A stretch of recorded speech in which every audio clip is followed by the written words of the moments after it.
Hey everyone, it's your favorite panelist here. I don't have a lot to say about the evening draw, but there are a couple interesting things that I picked up. First and foremost, Team Homan didn't really play that well against Team Laws, but they got a lot of breaks. Especially in the 7th, after Rachel Holman seemingly hit and stayed for a single point, but got a little bit of extra action on the back rocks, leading to her actually getting 2. The biggest observation to me was all 4 backenders had terrible hit percentages. In the case of Selena and Caitlyn, it just seems like they're just struggling in this slam, and they need to get things ironed out fast 2 weeks before trials.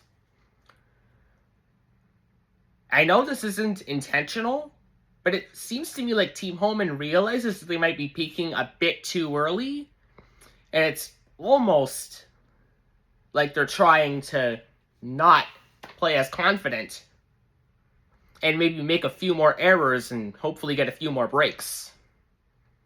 They can't really continue to do this because there's a lot of international teams that are just waiting to face them in the playoffs and potentially beat them. Speaking of international teams, Team Sayaka Yoshimura got a big second win in a clash over Team Tabata to get to 7 points, which is basically the magic number to get into the playoffs. So even with 1 game to play, they're unofficially into the playoffs now. And during the updates, I could see that Mihu Nahara is now throwing last rocks. It's a little bit of a lineup change for that young Japanese team. But on to today, which is always a mad rush for teams to either clinch a playoff spot or get a big second win to get into a potential tiebreaker. And we start with Sportsnet's coverage with Brad Jacobs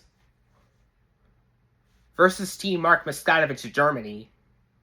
Jacobs clinched his playoff spot last night with a win over Ross White, while Team Muskatovic needs a win. And I might be wrong, but their 1 win came in a shootout.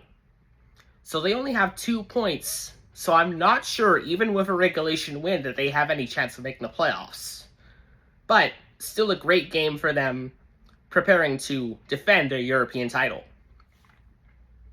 It's going to be a great day of curling, and I will be back with a recap after the 3rd draw of the day.